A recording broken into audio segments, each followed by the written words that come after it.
Thank you very much, Herr Fitschen, and please forgive me for addressing you in English this evening. I thought attempting to do this in schoolgirl German was one risk that was not worth taking. But it really is it's an honour, actually, to be invited to join a forum that's given over to thinking afresh about a subject that's really very close to my heart. And that's because, really, in the last couple of years, I've gone through quite a profound change of heart as to what our relationship with risk-taking is and should be all about. So, back at the beginning of 2014, I'd published a book about courage. And it was perhaps because of that I was invited by a partnership of Allianz Global Investors and a little philosophy school in London called the School of Life to take up a writer's residency. And this was to explore the human face of our relationship with a not identical but related subject, risk, and the art of living wisely alongside it. Now, in the course of researching this book, I came across some really powerful ideas from philosophy. There was Lucretius on unpredictability. There was Nietzsche on living dangerously. There was Aristotle on the good life. But what I'd like to talk to you about this evening is really how those big, grand philosophical ideas then merged with a process of good old-fashioned journalism out there in the real world to really overturn for me a lot of what we commonly think and feel about risk in the world today. So right back at the beginning of this project, when I first sat down to think about what this writer's residency was going to be about, I had a conception of risk that was probably like that of a great many people, particularly outside your world, if I may say so, in that I reflexively thought of risk in a negative light. Even using the word was a way of suggesting that here was something that could go wrong, something that opened a door to danger, loss, or failure, and that in an ideal world, this is a door you'd be looking to shut again, soon as you possibly could. And that sense that risk is really equivalent to hazard is one that's reinforced by everything we see and hear around us, whether it's the definition in the dictionary, whether it's the fevered political debate that's followed those atrocious events in Paris only a few weeks ago, or whether it's simply the newspaper reports telling us that the roads we drive along, the food we eat, strangers out there on the street, they're all full of hidden danger. But I'm lucky in the work that I do, both as a writer and as a documentary maker, in that I'm trained, in a sense, to try and think my way around these things. So I started this project by setting myself a little what-if writing exercise. I got a blank page of my notebook and I entitled it A World Without Risk. So the plan here was to write a little fairy tale, really, about how lovely and peaceful and calm our lives would be if all risk were removed from them. So think of this as a bit like a risk assessment, but in reverse. Everything we mind about would be untroubled by jeopardy of any sort. This would be a utopia where you could focus on the things that really matter. Love, family, prosperity, productivity, art, learning, the wonders of nature. There'd be no horrible mistakes or question marks or surprises. But already I was in trouble here because, you see, I found myself thinking, quite like the odd question mark. And hang on, who doesn't like a nice surprise? And from there, it very quickly unraveled because I found myself thinking, where would be the joy in a good outcome if a bad one wasn't at least a possibility? And how could you come up with a new idea if you were so very certain of all the old ones? Would we all just think the same things? And would you control every last detail of your life? And was this a world in which you were going to expect to live forever? I wasn't at all sure I was up for that. So very quickly my fairy tale became first a little bit bland, and then actually something of a nightmare. And before I got to the bottom of the page, it was so remote from the reality of being human that it was nonsense. So I tore the page out, threw it in the bin.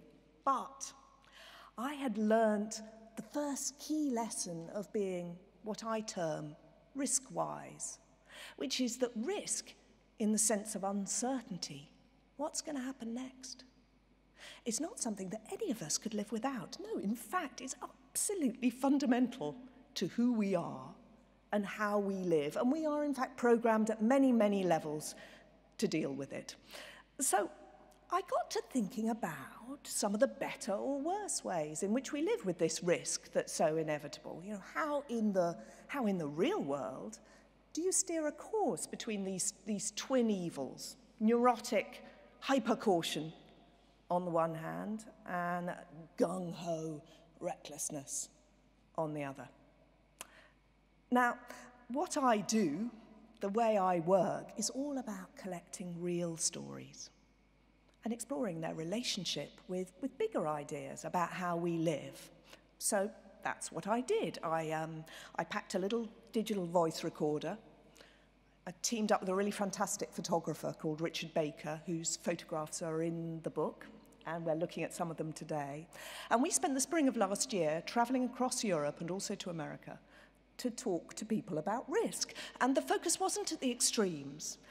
No, I wanted to talk to people who live or work alongside risk every single day. Men, women, even kids, who are, in their very different ways, risk-wise.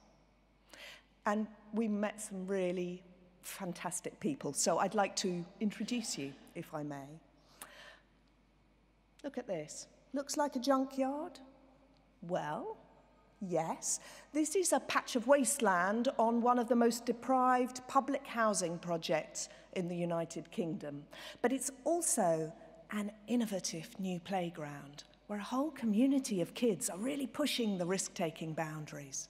They're playing with fire, hammers, nails, climbing trees. And, you know, in the process, they're rewriting the rule book about children and safety and the best way to play and to learn. 1,000+ miles away from there, in southern Italy, I met these two families. Now, they've lived for generations on what's widely said to be the most dangerous volcano in the world, Mount Vesuvius. That's the lip of the crater just up the hill behind them there. But as 89-year-old Baltasare Di Simon, second from the right up there, as he said to me about living up there, he said, I was born here, I grew up here, I'll die here. I've never been afraid up here. We have land, animals, fresh, clean air. This is our home, he said. It's London that's home to this man. His name is Tetsuro Hama, and he's a Japanese expat restaurateur. And we spent the day with him, had a fantastic lunch. And he talked to me about how he'd shrugged off the cultural fear of failure that's often said to stand in the way of entrepreneurship in his homeland in Japan. And he described how he'd done it by a process of taking risks that were as much about the pursuit of happiness as they were about profit. Actually, a far cry from any steamy rice kitchen. We ended up a few days later in this gilded magnificence, the Opera Garnier in the centre of Paris. And we went there to meet Dorothée Gilbert. Now, Dorothée is an étoile, literally a star in the Paris Opera Ballet. And she talked to me about risk and performance. So yes, the risk of injury that all dancers live with, but also the very personal and creative risks that any dancer who really wants to be a star has got to take. Actually, on our way out to Paris, we lingered rather longer than one normally does, willingly at least, at Heathrow Airport. And my thinking here, I was thinking, an airport. Surely one of the riskiest safe environments, or safest risk environments there is. And a lot of that is down to people like this man. This is Adrian Dolan, and he's a senior air traffic controller at Heathrow Airport. He took me up the control tower for one of his shifts. And what was really fascinating about the way in which they work is the extent to which they're working according to a system that is built to be error-proof. But this guy's day job is the very reverse. His day job is all about, often quite literally, picking up the pieces after a mistake's been made or something's gone wrong. This is Tim Lynch, and he heads up the City of New York Buildings Department's Forensic Engineering Division. So what that means is that when a building in New York fails structurally, or even falls, and they do, far more than in London or Washington or here in Berlin, there's this built-in obsolescence within the 19th century brownstone architecture there. Well then, it's Tim that's first on the scene. 100% of my job is about risk, he said to me. And you know, when you've spent a day with him, you never feel quite so secure walking down some lovely Manhattan street. Same week, we flew to Belfast to meet this young woman. This is Kelly Gallagher. Now, Kelly, though Northern Ireland is hardly known for its alpine slopes, Kelly is one of the UK's foremost professional downhill skiers. Okay, skiing. That's a fairly risky sport, I hear you say. But there's something else you need to know about Kelly Gallagher, and that is that she is also registered blind. And that turns out to be absolutely fundamental to her very particular relationship with risk. And it's a relationship that paid off because in March last year, she won Britain's first ever Winter Paralympic gold in the games at Sochi. Same week as we met Kelly, we went to Cambridge University to meet this man. Now he is renowned less for taking risks than for understanding them. This is Professor Sir David Spiegelhalter, mathematician, statistician, and Winton Professor at Cambridge for the public understanding of risk. Now, he's an extremely clever man, David Spiegelhalter, but what he's really passionate about, and this was fascinating to me, is how each and every one of us needs to get a bit cleverer, a bit smarter, a bit wiser at reading the risk in our lives. That, he says, is part of being a basic, decent citizen. Those are his words. Finally, our journey ended here, in your wonderful city of Berlin. This was I think it was our 6th country in 3 weeks, but it was an encounter that made a very powerful impression on me. We came here to meet this man, Christian Schuh. Now, Christian is a pediatric intensive care nurse with the Red Cross.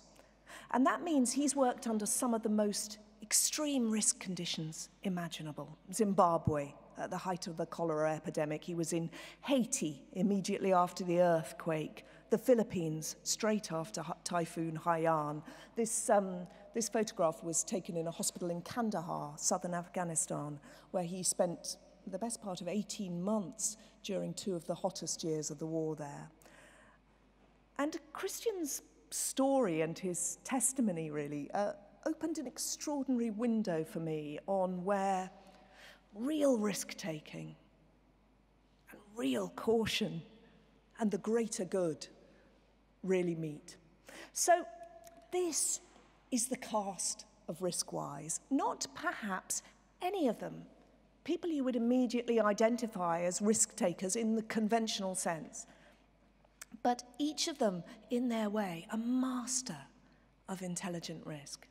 Because, above all, every one of them was living the life that they're living, and that they've chosen, and that they love, because of their willingness not to run away from conditions of risk, but to engage dynamically with them. You know, together they turn upside down that idea that risk is automatically negative. that it should always be avoided, or even, to borrow a phrase from your world, even that it's the price, the downside of balancing risk and reward. No. For these people, risk is a life force, as much about the things that may go right as about the things that may go wrong.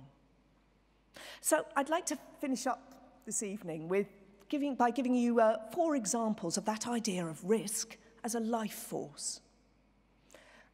The dancer, Dorothée, she said to me, before a show, my stomach is always in knots.